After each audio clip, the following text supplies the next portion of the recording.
Hello and welcome to the Instaronpa Podcast. My name is Nana. I'm Gregg. And I'm Apollo. And today we have a very special guest, just to me though. It's very special to me. Okay, introduce yourselves. Hi, welcome to Xenocast. My name is Shulk, and I'm not a roleplay account. Oh my god. Hi, my name is Some Random Account, also known as Random or Randy or whatever you want, and welcome to technically the third official episode of Xenocast. That's a joke that like 3 people are gonna get, and 2 of them are in this call. Yep. I hate you both. I should have never agreed to this. Okay, that's the end of the episode. Thanks for coming. No. Alright, tell us about your Rompa. Who are you two? Except for not podcast people, because this is not your podcast. Aww. Well, alright, so for real, I'm Shulk. This is Randy. We are Xenoblade Rompa. And what Xenoblade Rompa is, it is about 15 characters from the Xenoblade series. 5 from X, 5 from 1, and 5 from 2. Being trapped together in Hope's Peak Academy. Well, they don't know it's Hope's Peak Academy, but it's Hope's Peak Academy. And given one way to get out, murder. And it stars Adam Origo from the DLC story of Xenoblade Chronicles 2. And yeah, I mean, it's your average Instaronpa, I suppose. I'd also like to give, before everything starts, I'd like to give a quick shout out to Navi, the other person on the team who is not here, because they don't feel like it. Yeah. Navi, we love Wait, you. did Navi really just say, I don't feel like joining? Navi's part of the team, and you told me that the podcast was happening while on call with Navi. So that is true. Hi, Navi. I love you. Anyway. Also, currently we are at the end of the prologue, and we have most of Chapter 1 written, but we're still finishing that up, so if anyone already follows us and is wondering where it is, sorry. Sorry, we're all college students, and yeah, midterms suck. They do. Gregg and Paolo, what do you guys know about Xenoblade? Close to nothing. It's cool. Now, Good enough. I know a lot because for people who do not know, I am the fiance of Shulk, aka Mr. Xenoblade Rompa here. So we have been dating for over 7 years. Yes, that is correct. So this is a very special episode because it is the time where, I don't know, he just gets to finally talk to somebody about Xenoblade. Please be his friend. He needs more friends to talk about this too. We're trying to write it with people who don't actually know the series in mind. Yeah. So there's going to be minimal spoilers and introductions to everything that needs to be introduced. Yeah. Hopefully. God, I hope we can do this. I mean, we've done pretty well so far. I think the explanations we put in the prologue that were necessary were pretty informative. But yeah, this series was written in mind for Xenoblade fans alike and Danganronpa fans who may be interested in Xenoblade but haven't really had a chance to get the games or like see what they're all about because they're very, very long games. We both realize that. They're epic. But yeah, they are epic. Okay, so I'm reading the first question. What? You're not. Randy, I swear to God. God, is it real and you swear to no one? Well, while we're waiting for the first question, I guess we can talk a little bit more about like some of the production. I'm looking over, like Randy's sitting next to me. He is not physically sitting next to me. I am not. That'd be very awkward, considering I'm in a completely different state, halfway across the United States. Yeah, but Xenoblade Rompa originally started as kind of a one-man project with just me. I had originally asked Navi to just kind of help out with certain editing things. But then it slowly became a 3-man project when I realized some of the scope that I was thinking was beyond my limited abilities. To translate, I write Monokuma. And really the way I got Indeed. Randy on board was we were playing Danganronpa one night. We were originally talking about V3 spoilers, and then I just needed to talk about what I was planning for Xenoblade Rumpa, so I spoiled the entire thing to him, and now he's on board for writing it. Yeah. Yay. Alright, Although I haven't written anyone in the prologue, so technically everything you see, I have not touched at all. Except for the theater. Except for the theater. The one theater and that one disclaimer at the beginning. Yep. Alright, I got the questions up. Do you two have them up as well? Yeah. I do. Alright, well, I'll ask the first question because it's mine. Yeah. From Level-Head Rompa, which is me. Sir, I love you so much. Will you take my hand in marriage? We're already engaged, and we've been over this, yes. Sir, I love you so much. Please let me kiss you so many times. So PDA on the podcast. Aww. Is this how this usually happens, or is this just... I watched a couple episodes. Do you just propose to everyone who comes on the podcast, No, or is this just only like one thing? No, only him. Okay. Okay, that wasn't a serious question, but I do actually have a serious question that I didn't put in the doc, and that is, there's a very large stigma in the fandom that a lot of people do a double murder for Chapter 3. Will you guys allow one tiny spoiler and tell us, will we be getting a double Chapter 3 murder? Oh, that is... We're killing off the entire cast in Chapter 3, actually. Yay! But I don't want to give too much away, but we definitely have some tropes in mind that we will be subverting, some that will be upverting, and some that we will just be playing straight. This is definitely just not necessarily framed to be a Danganronpa story, but a Danganronpa framing device to tell a Xenoblade story, if that makes any sense. Mm-hmm. So, while there is going to be tropes from Danganronpa, obviously with the class trials and the fact that this is doing a Danganronpa format, there is going to be mainly what I felt fit the chapters the best. I see. So We're looking to... no, you could go. So maybe there will be a Chapter 3 double murder, maybe there are not. Who knows? I don't, except I do know. You don't know. I don't, because I forgot. I am a professional. Me too.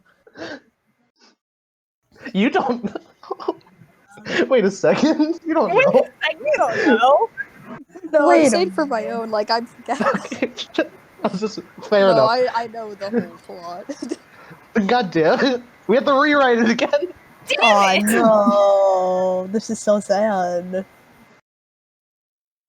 But Randy, you were saying something in the middle of that. If you wanted to add on. Yeah. So we're looking to write just something that's hopefully new. Although there have been so many fangans, I don't know what can be considered new at this point. I haven't read most of them because that's a lot of reading, and I have so much work. But we're just trying to make something that, I don't know, might spark some creativity. Yeah, and just generally, tell the story we want to. And maybe show that some characters aren't as bad as people make them out to be. Swag. Swiggity.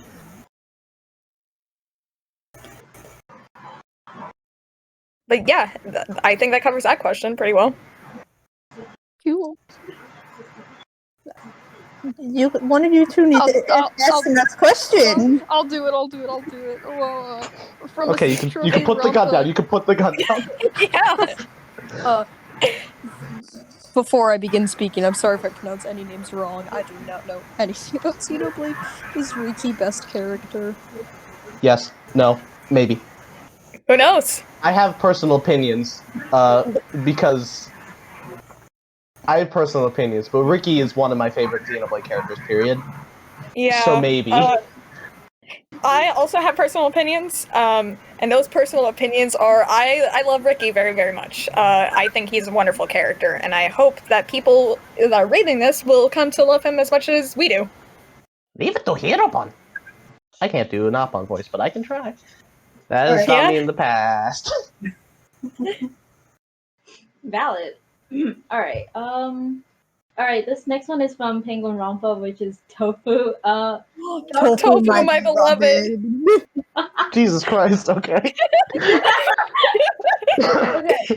Okay. Shulk, please gush about how you feel about Pyra and Mithra in Smash Go King Go. Okay, I see Randy's muting himself for this one. Okay, so I am absolutely just floored by the fact that Pyra and Mithra are in Smash. I've been calling this since Xenoblade 2 release. I did not care about the fact that they added Rex as a Mii costume. Like, well, they deconfirmed Rex, so probably Pyra and Mithra will get in at some point. I mean, DLC is confirmed, right? And then no one believed me because they were like, no, if they're putting in DLC, it's gonna be Rex. And I was like, fuck you guys, it's gonna be Pyra and Mithra. And I was fucking right, and I told everyone so. I'm sorry I'm cursing so much right now, but this is how I feel. And Pyra and Mithra are generally some of my favorite characters in all of fiction. So the fact that they are in Smash and in the exact way that I call them to be is amazing to me. Pyra and Mithra being some of my favorite characters is one of the reasons that Mithra is even in this in the first place. Mithra is a very, very complicated character, and I realize that a lot of people look at them in Smash and are like, oh, they're probably only as deep as the surface level, to avoid the elephant in the room in terms of what people say about them. But they are some of the most complex characters I've ever seen, some of the most human characters I've ever seen. And I just want people to understand that.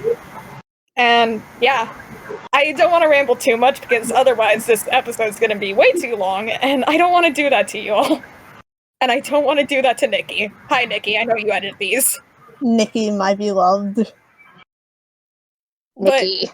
Nicky. But yes, we were again I was absolutely floored when it happened. Is all I'm saying at this point. And Epic. Randy, do you have anything to say? I'm just gonna say they're fun to play and leave it at that. They are fun to play. I bought the DLC pack for them, and they are fun. They're pretty They are epic, I would say. I quite enjoy hitting people hard with forward smash and they go burr. As the cool kids say, they're very poggers. They're very pogger champion. I love streaming a Prominence Revolt in Photon Edge. Man, this is great. Alright. So, next question is from Dongan Interchaos. Hi, Yaz. Hi, yes. Hi, Az. Yes. Hello, Mario. Hello, Mario. Hello, Mario. Hi, I'm Luigi, and I'm here to tell you today This- Alright. Randy. Hi, that's me. You know what, now you're going to you, bitch. No, I'm not doing that. Okay, see ya. Yes. Oh, there he goes. I'm not We doing lost this. a member in the middle of the podcast.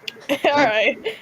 Alright, so Yaz asked what your main art inspiration was. Oh, that is a very good question. That has a couple layers to it. So back in the day, I used to have a very anime-esque style. Randy and Nana have both seen it, so they can vouch for this. Yep. I had a very anime style back in the day, and at some point, something happened that made me have a really bad art block. So I started playing around with shapes and stuff, putting them together until I realized that some of the shapes I played around with made a human body. So I played around with that, and that gave the style I have today. So in reality, there wasn't necessarily too big of an inspiration other than me just throwing shit together and hoping that it landed. But if I had to say now who my biggest inspirations are, in terms of internet artists, I'd say probably Chikudo and Sonocomics. They are both amazing artists on the internet. I highly recommend you look them up. And then, well, in video game wise, you know, of course, like, I guess Xenoblade in terms of like the way that it colors things, and especially if you try to like give a close analog, I suppose Xenoblade X would be the closest analog to what my style looks like now. But other than that, it was actually my art teacher from middle school that inspired me the most in this respect, because without him, I wouldn't have been able to make that new art style. So shout out to him. He's not listening to this. That's what you think. He actually has a fangin. It's called Art Teacherama. I don't know if you heard of it. That would be a great wow, I've heard of it, but I haven't started reading. I had no You should. idea. It's very good. Chapter 16 was a lot. Don't know why there's 16 chapters. But I guess if I really had to pinpoint anything, maybe Pokemon. And the Okami style for sure, because I have a very like watercolor-esque way of drawing, mainly because watercolor is my main medium outside of digital. So Okami definitely helped in like that digital watercolor aesthetic in trying to decide that. So yeah, I think that was my main art inspiration. Next question. I don't know if this is actually a question. Is this another Moana quote? It's another Moana quote. Okay. Who is putting in Moana quotes, and how can I answer them? Do you want to answer it? It says, when you look in the future, are you there? No. No. Next question. No. Okay. The future isn't real, and neither am I. Well, we know that. Well, that answers both questions then. Yeah. Anyways, next question. Actual question. From the same person, Bree, a lot. Any tips for coming up with plot stuff? Oh, that's a good question that I am not entirely sure how to answer. I feel like whenever I come up with plot stuff, I black out for 4 hours and slam things into, like, a microwave. So, in reality, though, how do we come up with plot stuff? I can't really speak to the main like everyday stuff, plot, everything. I can tell you that a lot of what I do in accordance is related to character work, where you have to get into especially each character and say how would they react in each situation. Like, I may be a little biased because I do a lot of acting and improv and like all that stuff, but a lot of my stuff comes from character work. However, the other side of the coin is the scenario stuff, where if you're gonna like, especially for fangins, specifically like for the murder and like the mystery and all that stuff, the most important thing is knowing how everything puts together before you do anything else.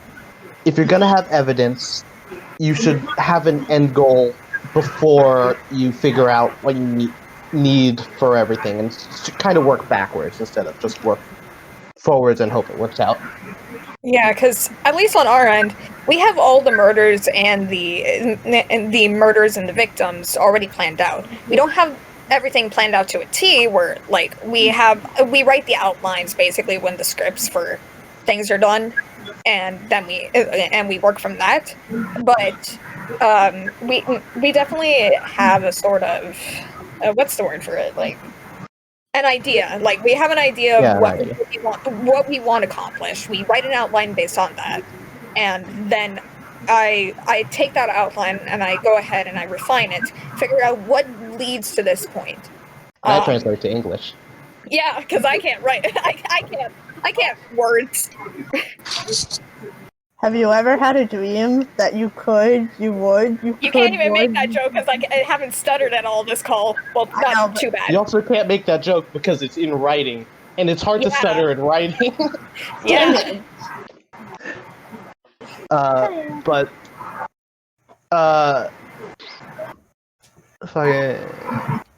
generally, like, my main advice is to get into the characters' heads, have a general understanding of like step by step where you want to take it overall, and then figure out an in-between medium, and then work out all the details. Don't take it from details forward. Yeah. Have the end goal in mind. And as for me, in terms of like coming up with the scenarios and stuff, my biggest recommendation is actually, if you're not sure what to do, pull up a randomizer. No joke. I cannot stress enough how much a randomizer has actually kind of helped in making this. Because sometimes you don't know what you want exactly for characters to do. Like, for example, you're splitting up the group into like 3 different parts. Why don't you pull up a randomizer and randomize who's going in what group? It gives you more interesting dynamics because that way, if for example, your characters already knew each other coming into your Rompa, or into your story in general, it puts them in a new situation with someone they may have never interacted with before. And it's honestly for the better that way, because then it stretches out your own creative muscles as well. And it just generally keeps the story feeling fresh. I think, at least. Yeah. Yeah, we don't have a lot of comments this episode, do we? I'm sorry, Yeah. I'm sorry, not. we're too good at explaining ourselves. Why are you This will devolve into apologizing? Monokuma singing for the rest of the video. Yeah, Please don't. I could talk about Fei Fong Wong for 5 hours, but Please don't talk about Faith. That's not even Xenoblade, that's just Xenogear. well, Xeno. So, Yeah. no talking about Faith Hong Wong for 5 hours. Yes, honey. Babe, it's time for your 5 p.m. Faith Hong Wong talk. It's 8:48. Yes, But yeah, I think that covers like how we come up with story ideas and stuff, and like tips for it. epic. We have one last question for you guys. Paulo, take it away. Alright, the last question is from I Go By E, and they ask, how did you choose your cast out of the Xenoblade characters? Oh, okay. This is for only me to answer. Well, Alright. I could ask about it. I could answer it for some other stuff, but Yeah.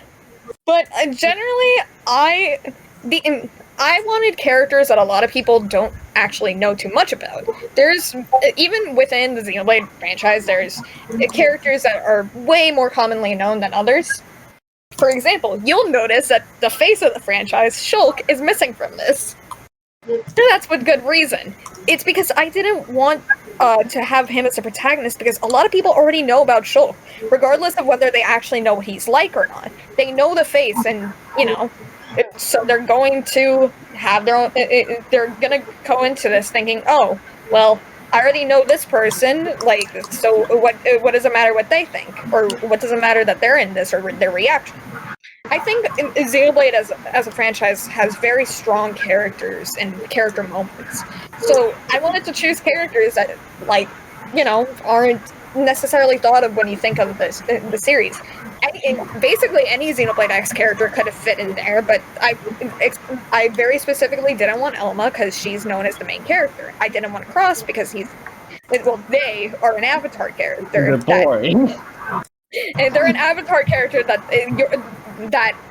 whose personality is decided by your own choices. So I'd have to decide a personality for them.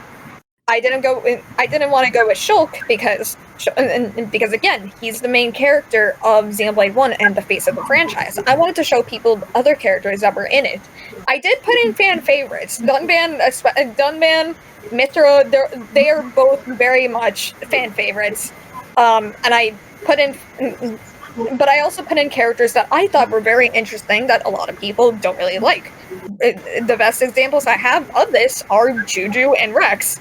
Both characters I very, very much adore that a lot of people don't really like. And I wanted to show that they're much more than what the fan base thinks of them. And I also thought that some of these characters had more interesting scenarios if they were paired with this character. For example, I really like the idea of Fiora and Lynn, two very well-known cooks in the franchise, not only cooking together, but having to wrestle with Mithra, who is known for being a terrible cook in the kitchen. Swag. To be a terrible cook. And Randy, you have anything to add on that? Well, we were brainstorming like who else could be interesting in one of these scenarios, and I guess I can't really speak to this one considering everything was already decided by the time I joined the team.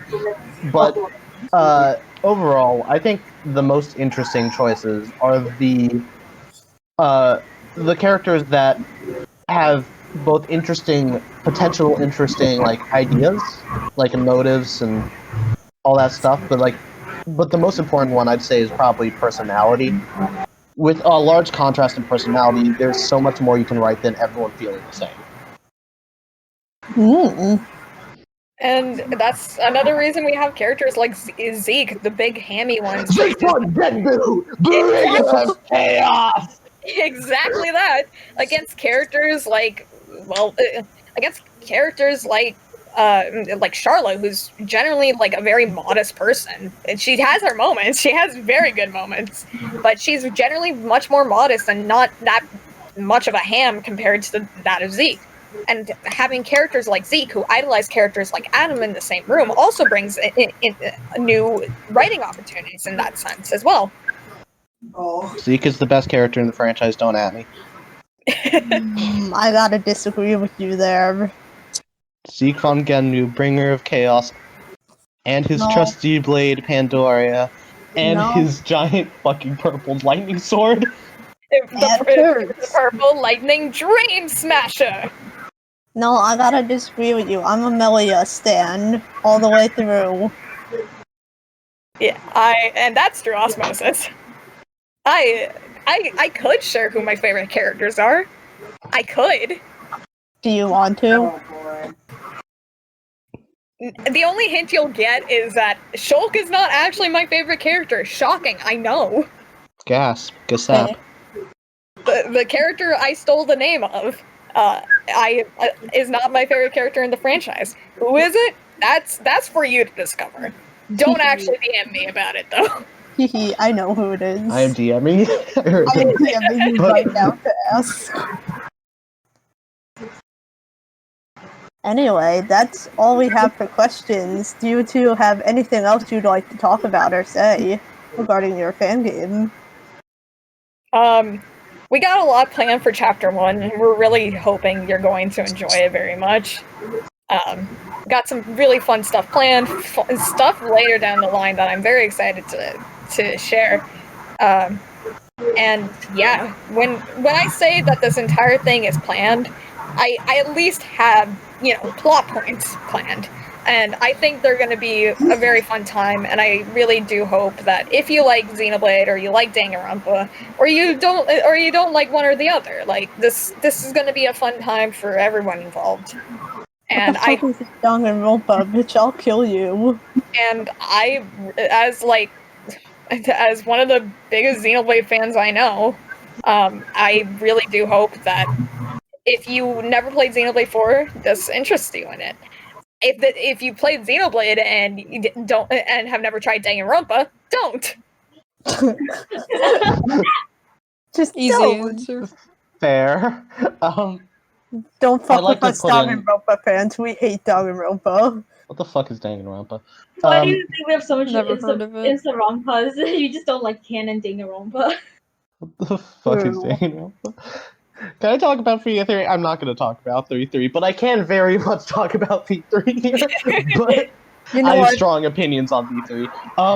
You know what? Go for it. We have to pad out the time. No, I want to talk about something that actually relates to the thing, and before I go into talking about everything else, is the fact that I plan to. The reason I joined is that I wanted the Monokuma character to be used a lot more.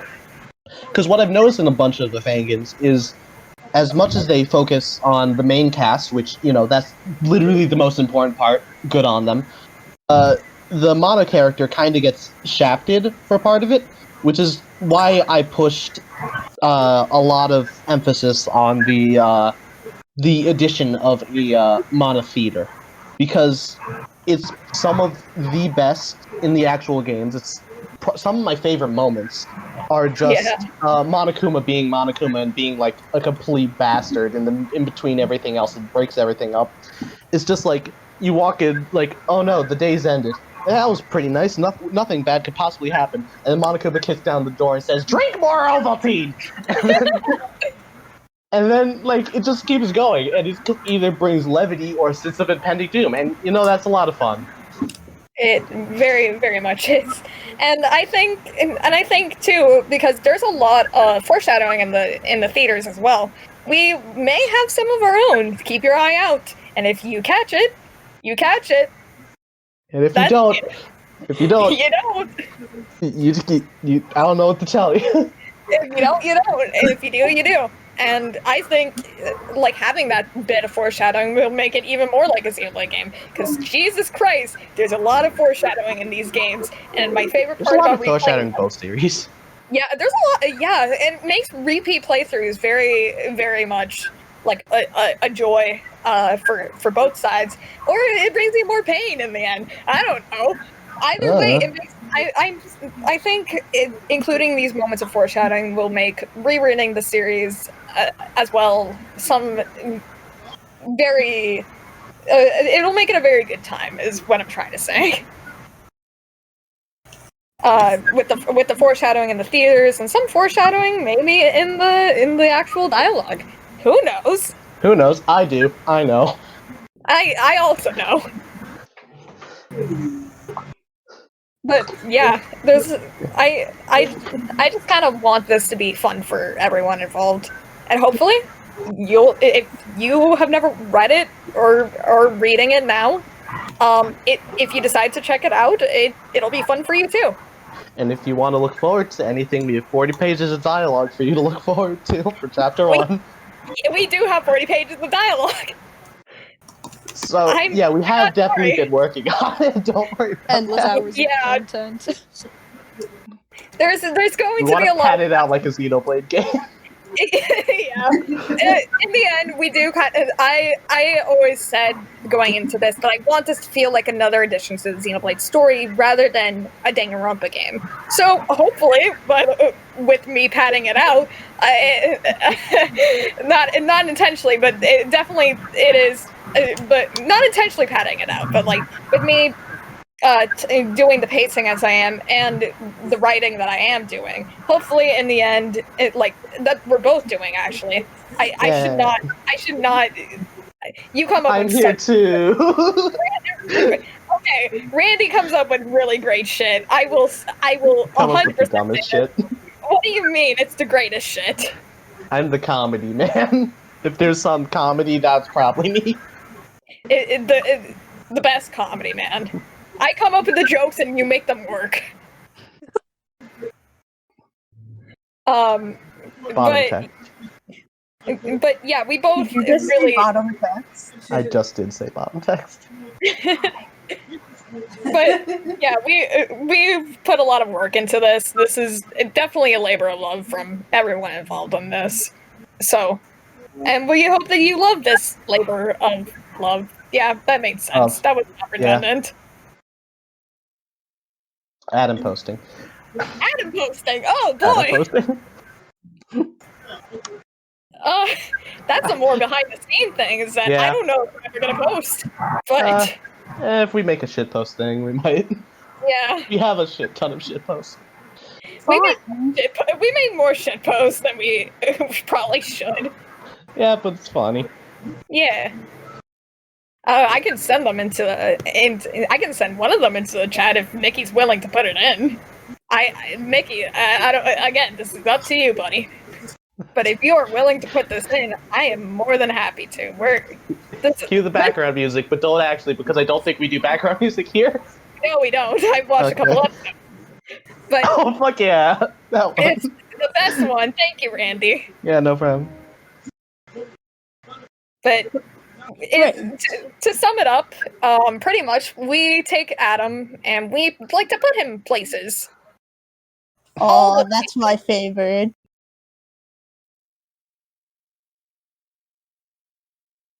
Do we still have to pad this? I don't I was told that I have to talk about you for about 5 minutes, so... Oh, well, okay. I guess I've got to mute myself. See?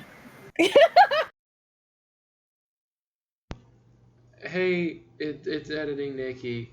The part you just heard of Nana being like, I need to talk about you for 5 minutes, that all part got corrupted. I'm sorry. Yeah, also the outro got corrupted, so I'm here to do the outro. Go read Xenoblade Rampa. Their link is down in the funny description, as all YouTubers say these days. And do the thing that YouTubers shill, like following and subscribing. Yeah, have goodbye, yeah, bye.